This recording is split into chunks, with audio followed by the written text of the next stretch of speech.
ಸಂಘಟನೆಗಳ ನಾಯಕರೇ, ಮೀಡಿಯಾ ಮಿತ್ರರೇ, ಏನು ನಾವು ನಮಗೆ ಸ್ವಾತಂತ್ರ್ಯ ಬಂದು 75 ವರ್ಷ ಕಳೆದ್ರು ನಾವು ತಾಲೂಕು ಆಫೀಸ್ ಮುಂದೆ ಅಥವಾ ರಸ್ತೆಯಲ್ಲಿ ಅಥವಾ ಇನ್ನೊಂದು ಕಡೆ ಸತ್ಯಾಗ್ರಹ, ಪ್ರತಿಭಟನೆ, ಮುಷ್ಕರ ಅನ್ನೋದು ಕಂಟಿನ್ಯೂಷನ್ ಬಂದ್ಬಿಟ್ಟಿದೆ. ಆದ್ಮೇಲೆ ಏನು ಇವತ್ತಿನ ದಿನ ಅಂಗನವಾಡಿ ನೌಕರರು, ಬಿಸಿಯೂಟ ನೌಕರರು, ಆಶಾ ವರ್ಕರ್ರು, ಆಶಾ ಕಾರ್ಯಕರ್ತರು ಇವರೆಲ್ಲಾನು ಸುಮಾರು ನಮಗೆ ಅನುಭವ, ನಮಗೆ ಗೊತ್ತಾದ ವರ್ಷದಿಂದ 20 ವರ್ಷಗಳಿಂದ ಇದೇ ರೀತಿ 3,000ದಿಂದ 4,000, 5,000 ಮೋಸ್ಟ್ಲಿ ಇವತ್ತು ಅಂಗನವಾಡಿಯವರಿಗೆ 10,000 ಬರ್ಬೋದು, ಆಶಾ ಅವರಿಗೆ ಒಂದು 5,000 ಬರೋದು. ಗ್ರಾಮ ಪಂಚಾಯತ್ ಅವರು ಸಹ 20 ವರ್ಷ ದುಡಿದಿರೋ ನಮ್ಮ ಸ್ನೇಹಿತರೆಲ್ಲ ಗ್ರಾಮ ಪಂಚಾಯತ್ ನಮ್ಮ ಜೊತೆಲಿದ್ದಾರೆ. ಅವ್ರಿಗೆ 15,000, 14,000 ಬಂದ್ರೆ ಯಾವ ರೀತಿ ಇವ್ರ ಜೀವನ? ಸುಪ್ರೀಂ ಕೋರ್ಟ್ ಒಂದ್ ಹೇಳುತ್ತೆ, ಕನಿಷ್ಠ ಮನುಷ್ಯ ಬದುಕಬೇಕಾದ್ರೆ 36,000 ಬೇಕು, 36,000 ತಿಂಗಳು ಬೇಕು ಅಂತ.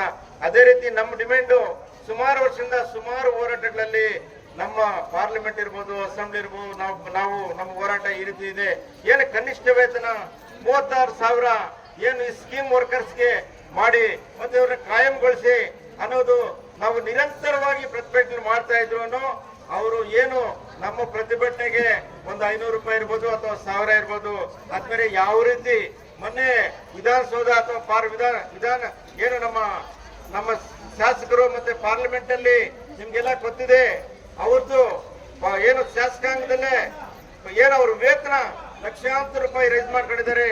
ಅದೇ ರೀತಿ ನಮ್ಮ ತಾಲೂಕು ಶಾಸಕರು ಇರ್ಬೋದು, ಒಂದು MP ಇರ್ಬೋದು, ಪಾರ್ಲಿಮೆಂಟ್ ಅಸೆಂಬ್ಲಿ ಯಾರಾದ್ರೂ ನಿಮ್ ಬಗ್ಗೆ ಏನಪ್ಪ ಈ ರೀತಿ 10,000 ಬರ್ತಾ ಇದೆ, ಅವ್ರಿಗೆ ಯಾವ ರೀತಿ ಬದುಕುವಂತ ಯಾವುದೇ ಶಾಸಕರು, ಯಾವುದೇ ಅಥವಾ MP ರವರು ನಿಮ್ ಬಗ್ಗೆ, ಗ್ರಾಮ ಪಂಚಾಯತ್ ನೌಕರು ಇರ್ಬೋದು ಅಥವಾ ಅಂಗನವಾಡಿ ಇರ್ಬೋದು ಅಥವಾ ನರಸಾಪುರ ಇಂಡಸ್ಟ್ರಿಯಲ್ ಏರಿಯಾ ಇರ್ಬೋದು, ಈ ಕಡೆ ಏನು ಇವರೆಲ್ಲ ಸೇರಿನು 15,000-14,000 ರೂಪಾಯಿ ವೇತನ ದುಡ್ತಾರೆ. ಎಂತವ್ರು ಅದನ್ನು MA ಲಾಯರ್ಸು, PhD ಒಳ್ಳೆ ಪದವೀಧರರೇ ಯಾವ ರೀತಿ ಜೀವನ ಮಾಡೋದು? ಇದ್ರ ಬಗ್ಗೆ ನಾವು ಸಂಘಟನಾಕಾರರು ಇಡೀ ಅಖಿಲ ಭಾರತ ಮಟ್ಟದಲ್ಲಿ ಇವತ್ತಿನ ಮುಷ್ಕರ ಮಾಡ್ತದೆ. ಅದೇ ರೀತಿ ಎಲ್ಲೂ ಪಾರ್ಲಿಮೆಂಟ್ ಅಸೆಂಬ್ಲಿಯಲ್ಲಿ ಯಾರು ಮಾತಾಡೋಕೆ ತಮ್ಮಿಲ್ಲ, ಯಾರು ಮಾತಾಡ್ತಾ ಆದ್ಮೇಲೆ ಅದರಿಂದ ನಾವು ಈ ಮುಷ್ಕರವನ್ನು ಅಖಿಲ ಭಾರತ ಮಟ್ಟದಲ್ಲಿ ನಮ್ಮ ಎಲ್ಲಾ ಸಂಘಟನೆಗಳು ಮಾಡ್ತಾ ಇದ್ದೀವಿ. ಅದೇ ರೀತಿ ನಿಮಗೆ ಏನು ಈ ಮುಷ್ಕರದ ಮುಖಾಂತರ ಅಂಗನವಾಡಿನವರಿಗೆ ಕನಿಷ್ಠ ವೇತನ 36,000 ಜಾಸ್ತಿ ಆಗ್ಬೇಕು. ಅದೇ ರೀತಿ ಗ್ರಾಮ ಪಂಚಾಯತ್ ನೌಕರಿಗೆ ಏನು ಅವ್ರಿಗೂ ಕನಿಷ್ಠ ವೇತನ ಅಥವಾ ನೇಮಕಾತಿ ಪರ್ಮನೆಂಟ್ ಮಾಡಬೇಕು. ಆಶಾ ವರ್ಕರ್ಸು ಮತ್ತೆ ಬಿಸಿಯೂಟ ಇವ್ರಿಗೂ ನೇಮಕಾತಿ ಮತ್ತು ಏನು ವೇತನ ಜಾಸ್ತಿ ಆಗ್ಬೇಕು ಅಂತ ನಾವು ಕೇಂದ್ರ ಸರ್ಕಾರದ ಮೇಲೆ ಒತ್ತಡ ಮಾಡ್ತಾ, ಅದೇ ರೀತಿ ಸ್ಥಳೀಯ ಸಮಸ್ಯೆಗಳಾದ ಕೋಲಾರ ಮತ್ತು ಮುಳಬಾಗಿಲಲ್ಲಿ ಏನು ಬಲವಂತ ಅರಣ್ಯ ಒತ್ತುವರಿ ಏನಿದೆ, ಅರಣ್ಯಾಧಿಕಾರ ದೌರ್ಜನ್ಯವಾಗಿ ರೈತರ ಮೇಲೆ ದೌರ್ಜನ್ಯ ಮಾಡ್ತಾ ಇದ್ದಾರೆ. ಇದನ್ನ ಏನು ಇದು ನಿಲ್ಬೇಕು.